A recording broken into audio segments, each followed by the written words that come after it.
So we're now off to look at a ginormous mega mansion. The mega mansion's come up for sale. It's going to auction in 4 weeks' time.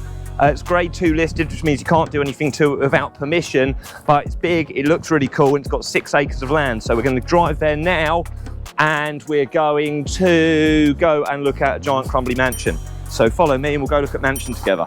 So here we are at the big mansion. The mansion's got a lovely driveway, which you can see here, and if I drive down the driveway, I might abandon my car because I fear that there'll be other people down there and I'll get blocked in.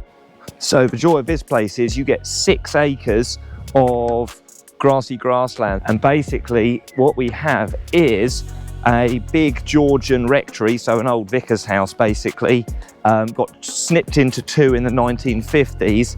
An old lady lived in one wing, a man lived in another wing, and basically the lady's now gone to heaven, left this to the Badger Foundation, and the Badger Foundation are now going to auction it. Got a guide price of $500,000. I think it needs a reconfigure inside. I think it's going to need some structural work, because anything going to auction around here, generally speaking, it's for a reason. So I'm assuming we're going to have some structural nasties.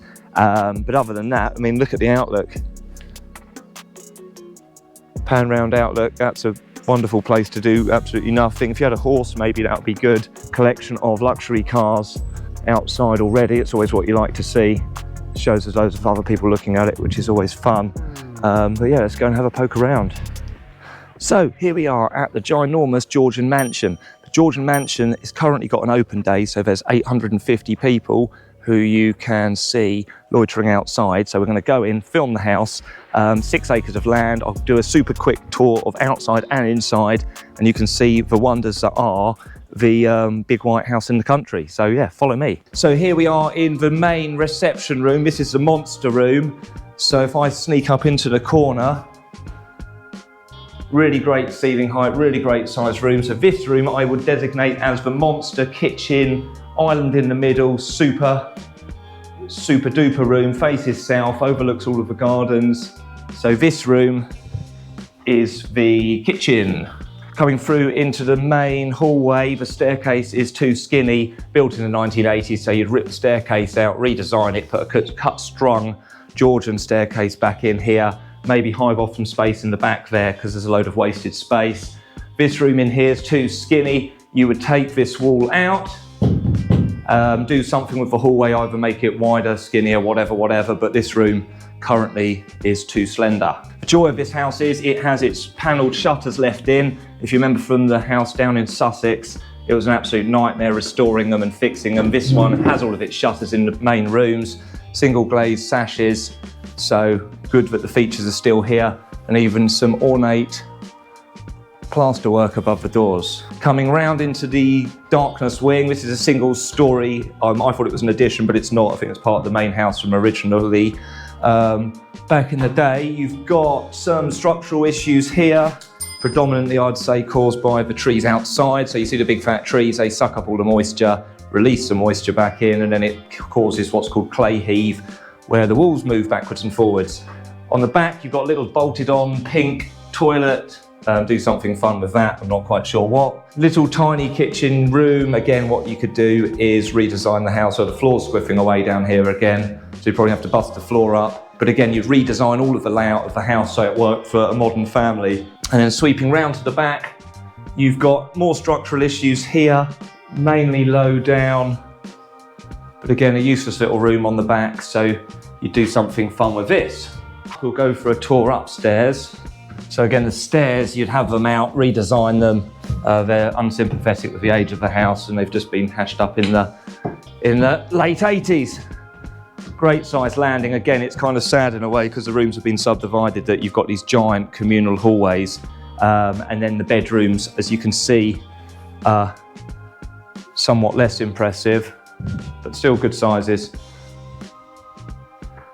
Another bedroom here, and these ones face south, overlooking the meadow. So there we go, a meadow, mouldy sash pan around.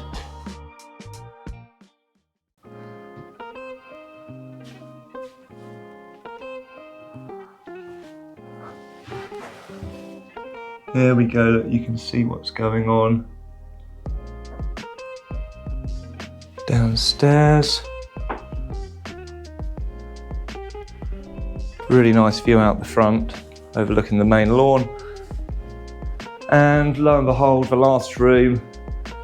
Again, structurals galore going on up here.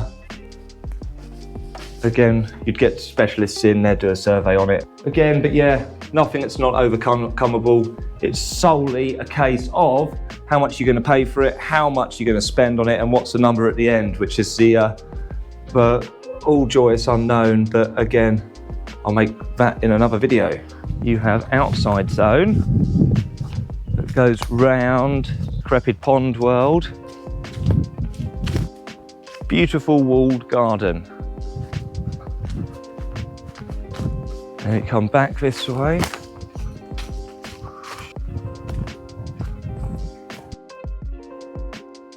So I'm off to Awake now because nobody waits for Awake. And thank you for joining me on the tour of the giant Georgian house.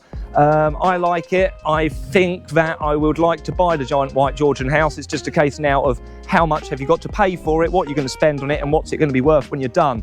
But loads of house, loads of land. And if you imagine that if that's going to be anywhere near to 500 or 600 grand, you've got to buy it. Maybe buy at 6 all in, spend 2 and a bit, owes you 8 and a bit. And in my mind, my fag packet math says this is £1 million house all day long. Big sweepy in and out driveway, fountain squirting up water, and you've got yourself a very nice 4-bed house built up over there. Bush. So, as if by magic, I'm now back at the garden centre, having viewed the ginormous white crumbly house, and we've got some good news, or potentially some very good news. So, having viewed the big white house, the first thing I did was spoke to the agent who was selling it and said, look, is there any chance that the people selling this house might want to do a deal before the auction, and in effect, rather than take the risk of going to auction, just say, yeah, look, here's a number we want and we will sell you the house. So I said to the estate agent, okay, please go back to the vendor with an offer of £500,000 with no questions, no survey, we'll take it off your hands and we shall keep the house. So the agent seems to believe that they might want to do this, and in the next hour to 2 hours, the Badger Foundation may confirm that we've got ourselves a giant white mansion, or they may say clear off, we're going to go to auction. So exciting stuff, and we shall find out in the coming moments.